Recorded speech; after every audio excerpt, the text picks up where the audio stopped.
You're watching South Asia Newsline and here the top stories we are tracking for you on Wednesday, the 25th of September. Residents vote in second phase of elections in India's Jammu and Kashmir. Sri Lankan President dissolves parliament to clear way for November 14 polls. And dengue cases rise in Nepal as monsoon rainfall halts.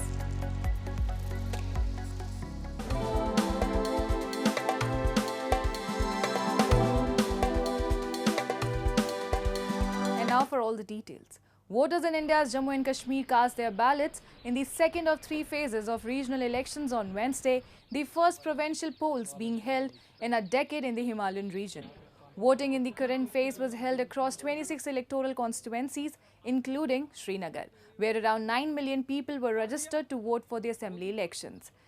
Key leaders including former Chief Minister and JKNC Vice Chairman Umar Abdullah, BJP State Unit President Ravindra Rena and Congress State Unit President Tariq Hamid Kara were among the fray of candidates contesting in the second phase of the elections.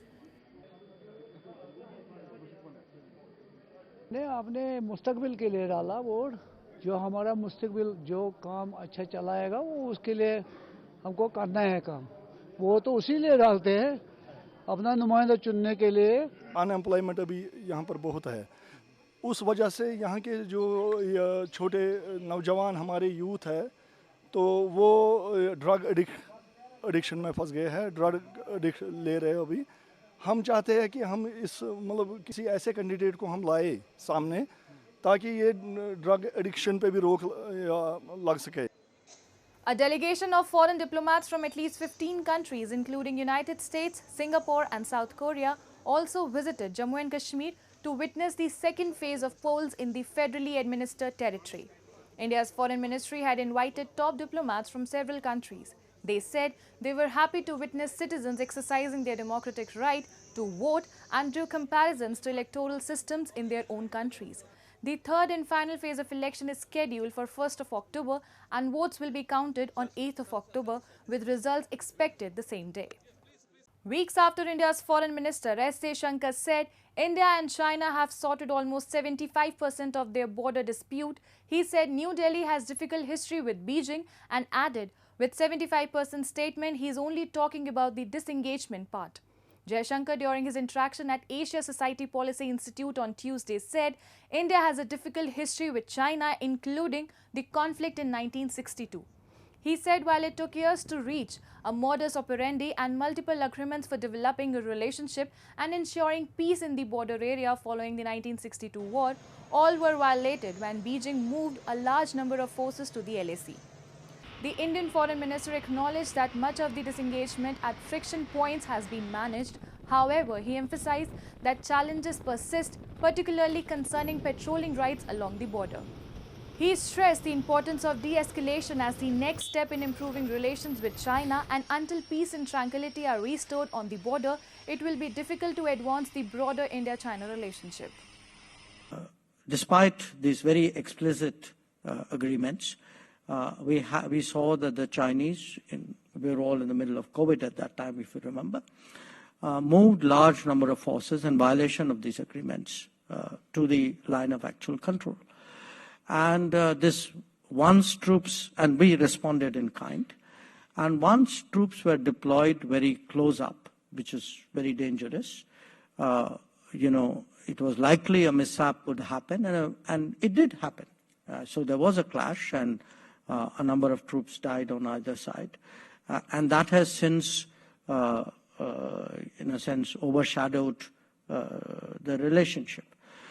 Pakistan's Prime Minister Shehbaz Sharif has confirmed that the agreement with the International Monetary Fund was in the final stage of approval. Sharif, after attending the UNGA summit on Tuesday, said there's an IMF board meeting on Wednesday. We have fulfilled all their conditions, which were very strict.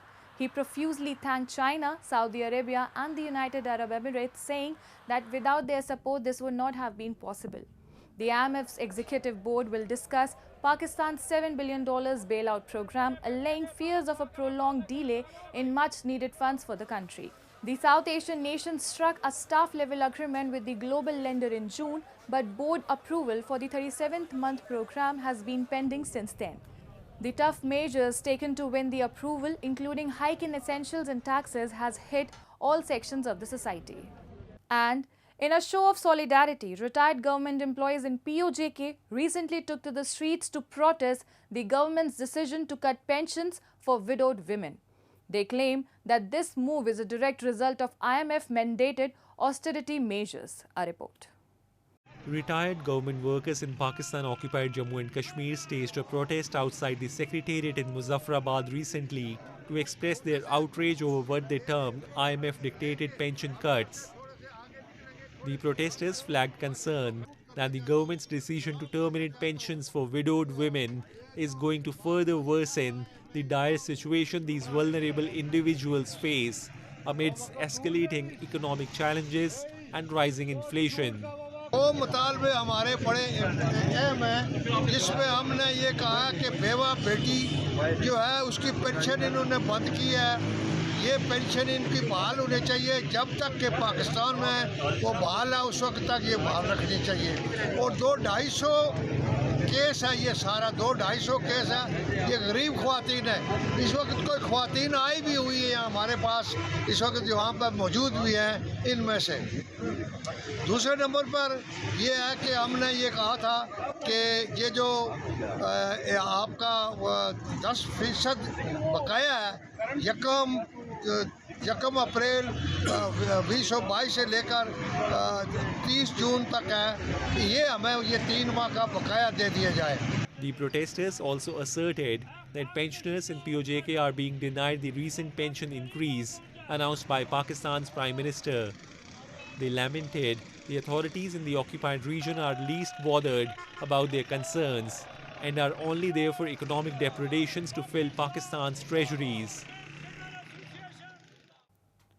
Sri Lanka's newly elected President Anura Kumara Dissanayake on Tuesday dissolved the parliament to clear the way for a snap general elections in the debt-ridden country.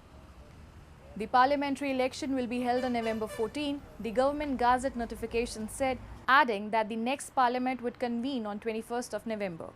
Dissanayake won the presidential election this past weekend, which gave the Marxist-leaning politician a key role in deciding the future of reforms in the island country that is slowly emerging from a crushing financial crisis. But his coalition, the National People's Party, has just 3 of 225 seats in the current parliament, prompting him to dissolve the legislature to seek a fresh mandate there for his policies.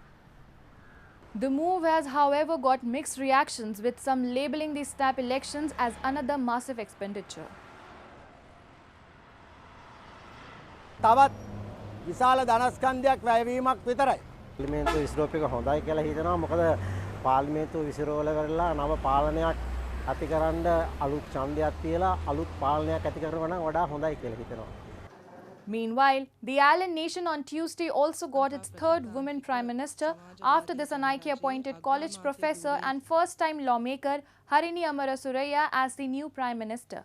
Meanwhile, veteran legislator of Disanayake's JVP, Vijita Hirrat, was given Foreign Affairs and Public Security, among other portfolios. The president himself has taken the key finance portfolio as Sri Lanka looks to emerge from its most punishing economic crisis in 70 years and its first debt default, while he keeps the promise to aid the nation's poor. Moving on. Bangladesh Chief Advisor Muhammed Yunus met US President Joe Biden on Tuesday on the sidelines of the 79th United Nations General Assembly and affirmed the close partnership between the United States and Bangladesh, which is rooted in shared democratic values and strong people-to-people ties.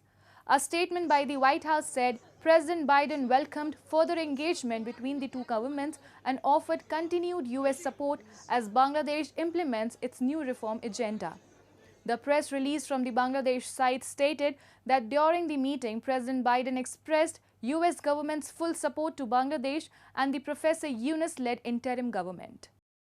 আজকে জানেন আজকে মানে highlight of the day সেটা হচ্ছে যে জো বাইডেনের সাথে তার ওয়ান একটা মিটিং হয় এটা ইউএন হেডকোয়ার্টার্সেই ওই on the side line of the UN general assembly meeting তো ওই মিটিংটা আমরা বলবো যে খুবই একটা সাকসেসফুল মিটিং ছিল। স্যার বাংলাদেশের যে রেভলিউশন হলো সেগুলোর ব্যাপারে বাইডেনের সাথে কথা বলেছেন এবং বাইডেন বাংলাদেশকে তার ফুল সাপোর্ট জানিয়েছেন। Meanwhile, several protesters also staged a protest outside the hotel where Yunus was staying over the alleged attacks on minorities in Bangladesh and demanded him to step down as they claim he gained power with dirty politics. They said Yunus does not care about minorities and added he cannot represent the country of 117 million at such global forums as he was not elected but rather appointed by protesters of student uprising. Moving on, Nepal has continued to witness surge in dengue cases as the monsoon rainfall has paused for about a week now, setting grounds for mosquitoes to breed. Serpentine queues of people with symptoms has become a common scene at the hospitals. Nepal since January this year has recorded 11,545 confirmed cases of dengue, while the death toll stands at 6. Authorities have labelled districts including Kaski, Kathmandu, Chitwan, Gorkha and Lalitpur in the red zone. There is no vaccine or drug that specifically treats dengue, which is common in South Asia during June to September monsoon season. It is caused by the Aedes aegypti mosquito, which thrives in stagnant water. Symptoms include high fever, joint pain and vomiting. An official at the Sukraraj Tropical and Infectious Disease Hospital said on an average they are registering 10 to 20 dengue positive people. भन्छन् अब daily लगभग हजुरको 15 देखि 19 जना 20 जना आउँछन्। ती मध्ये भनेको ती चाहिँ डेंगु नै पोजिटिभ त्यस्तै डेंगु हो हजुरको। अब 30 जना 35 जना फिभर आउँछन्, कहिले 40 जना फिभर आउँछन्। अब त्यसमा हजुरको अब डेंगु पोजिटिभ देखेको डेंगु पोजिटिभ हजुरको 10 देखि 15 20 जना जति आउँछ डेंगु त्यति। That's all in tonight's edition. We will see you same time tomorrow. Good night.